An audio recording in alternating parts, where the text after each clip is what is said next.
Porque as armas da nossa milícia não são carnais, mas sim poderosas em Deus para destruir fortalezas, altivez, pensamentos errados. Onde é que está escrito isso? Hoje você vai descobrir, porque nós vamos ler 2 Coríntios capítulo de número 10. O apóstolo Paulo defende o seu apostolado, fala de fato sobre Deus ter levantado ele como um homem de Deus, trazendo de fato uma revelação acerca da nova aliança. E você vai descobrir um pouquinho mais sobre isso hoje. Seja bem-vindo a mais um vídeo do Bíblia em um Ano. Eu sou o pastor Leandro Machado e é um privilégio poder ler a Bíblia com você. Se você é novo no nosso canal, já se inscreve aqui embaixo, já deixa seu like, ativa o sininho, porque todo dia tem um vídeo novo para abençoar a sua vida, tá bom? Pega a sua Bíblia, ou então aumenta o som se você vai ouvir, porque nós vamos para a nossa leitura. 2 Coríntios capítulo de número 10, versículo de número 1, ele vai dizer assim: E eu mesmo, Paulo, vos rogo pela mansidão e benignidade de Cristo, eu que, na verdade, quando presente entre vós sou humilde, mas quando ausente, ousado para convosco. Sim, eu vos rogo que não tenha de ser ousado quando presente, servindo daquela firmeza com que penso que devo tratar alguns que nos julgam, como se andássemos em disposições mundanas da forma de proceder. Porque, embora andando na carne, não militamos segundo a carne, porque as armas da nossa milícia não são carnais, mas sim poderosas em Deus para destruir fortalezas, anulando sofismas e toda altivez que se levanta contra o conhecimento de Deus, levando cativo todo pensamento à obediência de Cristo e estando prontos para punir toda desobediência, uma vez através da completa submissão.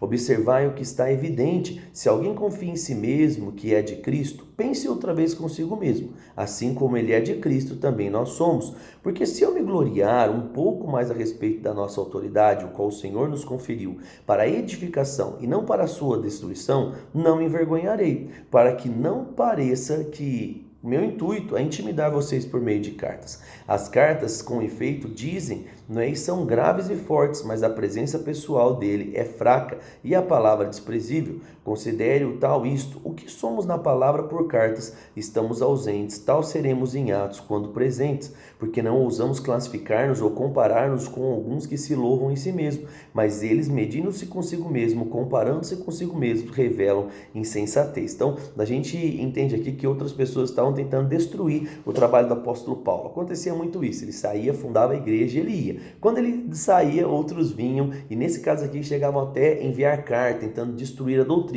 Eles estavam de fato querendo quebrar a autoridade apostólica de Paulo, tá bom? Verso 13: Nós, porém, não nos gloriamos sem medida, mas respeitamos o limite da esfera de ação que Deus nos demarcou e que atinge vocês, porque não ultrapassamos os nossos limites, como se não devêssemos chegar até vós, posto que já chegamos até vós com o evangelho de Cristo, não nos gloriando fora da medida nos trabalhos alheios, e tendo esperança de que, crescendo a vossa fé, seremos sobremaneira engrandecidos entre vós, dentro da nossa esfera de ação, a fim de anunciar o evangelho para além das vossas fronteiras, sem que isso gloriaremos pelas coisas realizadas em campo alheio. Aquele, porém, que se gloria, glorie-se no Senhor, porque não é aprovado em quem si mesmo se louva, e sim aquele que o Senhor louva. Ou seja, você não tem que ficar se auto-exaltando. Faça aquilo que é correto, deixe Deus te exaltar. Bora lá então, agora a gente vai para 2 Reis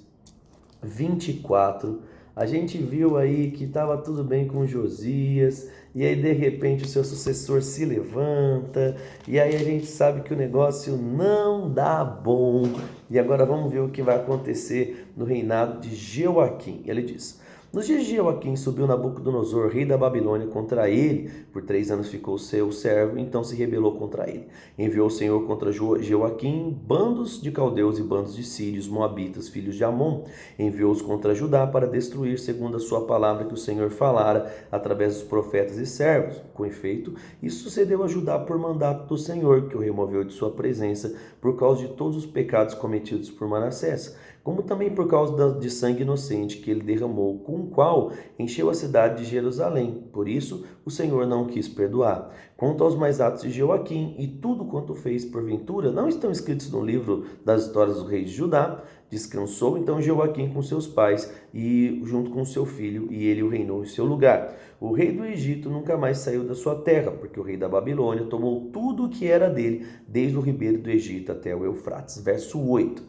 Tinha Joaquim 18 anos de idade quando começou a reinar e reinou por 3 meses em Jerusalém. Sua mãe se chamava Neusta e era filha de Eunatã de Jerusalém.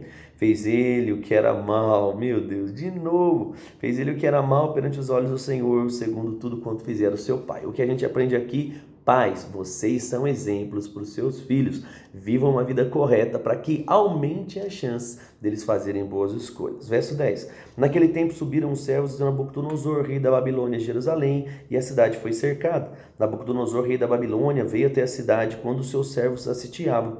Então subiu Joaquim ao rei de Judá, ao se encontrar com o rei da Babilônia, ele, sua mãe, servos, príncipes, oficiais, e o rei da Babilônia, no 8º ano do seu reinado, o levou cativo. Levou dali todos os tesouros da casa do Senhor e os tesouros da casa do rei. E segundo tinha dito o Senhor, cortou em pedaços todos os utensílios de ouro que Salomão fizera, rei de Israel, para o templo do Senhor. Transportou toda Jerusalém, todos os príncipes, todos os homens valentes, todos os artífices, ferreiros, ao todo 10.000. E ninguém ficou, senão o povo pobre da terra. Transferiu também Joaquim para a Babilônia, a mãe do rei, as mulheres deste, seus oficiais, homens principais da terra, e os levou cativos de Jerusalém até a Babilônia. Todos os homens valentes, até 7.000, e os artífices ferreiros, até 1.000, todos eles destros para a guerra, destes na guerra, levou-os o rei da Babilônia cativos para a Babilônia. O rei da Babilônia então estabeleceu o rei em um lugar de Joaquim, ao tio paterno deste, Matanias, de quem mudou o nome para Zedequias. A galera tinha essas graças de ficar mudando o nome, né? Verso 18. Tinha Zedequias a idade de 21 anos quando começou a reinar, e reinou 11 anos em Jerusalém. Sua mãe se chamava Ramutal e era filha de Jeremias de Líbna. Fez ele o que era mal perante os olhos do Senhor, conforme tudo quanto fizera Joaquim. Assim, sucedeu por causa da ira do Senhor contra Jerusalém e contra Judá, ao ponto de os rejeitar de sua presença. Zedequias se rebelou contra o rei da Babilônia. Ai, misericórdia. A gente vê aqui tudo podendo dar bom, mas rebeldia, rebelião e briga, aquele negócio, um levanta, outro vai lá e trai, misericórdia. Que historinha não é mais, osso duro de roer. Bora lá então aqui para começar um livro novo, começar o livro de Abacuque. Abacuque, capítulo de número 1, verso de número 1. Hoje a leitura vai ser mais rápida, hein?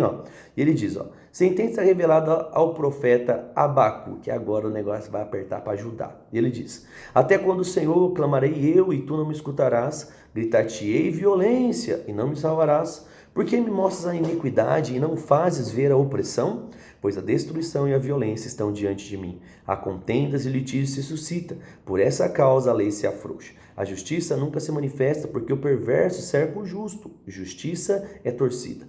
Vede entre as nações, olhai, maravilhai-vos e desvanecei, porque realizo em vossos dias obra tal que vós não crereis, quando vos for contada. Por isso, eu suscito aos caldeus, nação amarga, impetuosa, que marcham pela largura da terra, para apoderar-se das suas moradas, que não são suas. Elas são pavorosas, terríveis, criam eles mesmos o seu direito e dignidade. Os seus cavalos são mais ligeiros que o leopardo, mais velozes que os lobos ao anoitecer. Os seus cavaleiros se espalham por toda parte, sim, os seus cavaleiros chegam de longe, voam como a águia que se precipita a devorar. Eles todos vêm para fazer violência, o seu rosto suspira por ver avante, eles se reúnem cativos como areia. Eles escarnecem dos reis, os príncipes são como objeto do seu riso, riem em todas as fortalezas, porque estão amontoando terras, todas são tomadas. Então passam como passa o vento e seguem, e fazem-se culpados esses cujo poder é o seu Deus. Verso 12, ele diz, não és tu desde a eternidade, ó Senhor, Deus meu, ó meu santo?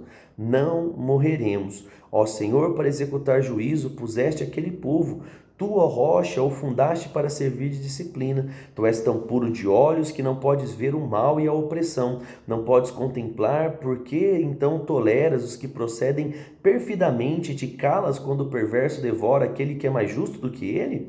Porque fazes os homens como os peixes do mar, como os répteis que não têm quem os governe? A todos levanta o inimigo como anzol, pesca-os de arrastão, os ajunta na rede varredora, por isso ele se alegra e se regozija. Por isso, oferece sacrifício à sua rede e queima incenso à sua varredura, porque por elas enriqueceu a sua porção e tem gordura a sua comida. Acaso, continuará por isso esvaziando sua rede e matando sem piedade os povos. Então a gente vê de fato aqui o profeta Abacuque, né, perguntando coisas para Deus, tentando entender algo. Na leitura de amanhã, no capítulo de número 2, nós vamos ver Deus respondendo a Abacuque. O que é que será que Deus vai falar? A gente percebe que alguns profetas eram meio ousados, né? E que tentavam ir de frente contra Deus, questionando várias coisas, e algumas horas isso dá muito bem e outras horas não dá tão bem assim. Mas a gente vai descobrir isso na nossa leitura de amanhã. E diz aí, o que é que Deus mais falou no seu coração hoje? Isso aqui que a gente leu em Abacuque,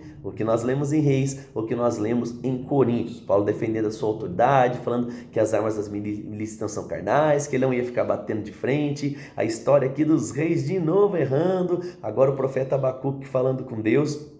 O que você aprendeu no dia de hoje? Escreve aqui que eu vou ficar muito feliz em saber. Vamos orar? Pai, eu quero te agradecer pela sua fidelidade. Obrigado porque até aqui o Senhor tem nos ajudado. Eu oro para que o melhor do Senhor aconteça na vida de cada um dos meus irmãos. Que cada um dos teus sonhos, Pai, cada coisa que o Senhor um dia criou no seu coração como expectativa para nossa família, trabalho, ministério, saúde, que venha acontecer. Eu oro para que essa palavra seja um bom fundamento das nossas vidas, nos capacitando a fazer boas escolhas e assim sermos bem-sucedidos. Te agradeço por mais um dia, mais uma oportunidade de ler a Bíblia, Pai, no nome de Jesus. Amém. Amém? Compartilhe esse vídeo com a pessoa que você ama. Visita lá, ó, pastorleandromachado.com.br e ó, agora lá no nosso Instagram nós estamos todos os dias tendo live, né? Tendo o nosso devocional das 7h30 da manhã até as 8. Então, ó, o Leandro Machado, segue lá, acompanha as lives que você vai ser grandemente edificado. Um grande abraço, fique com Deus e tchau, tchau.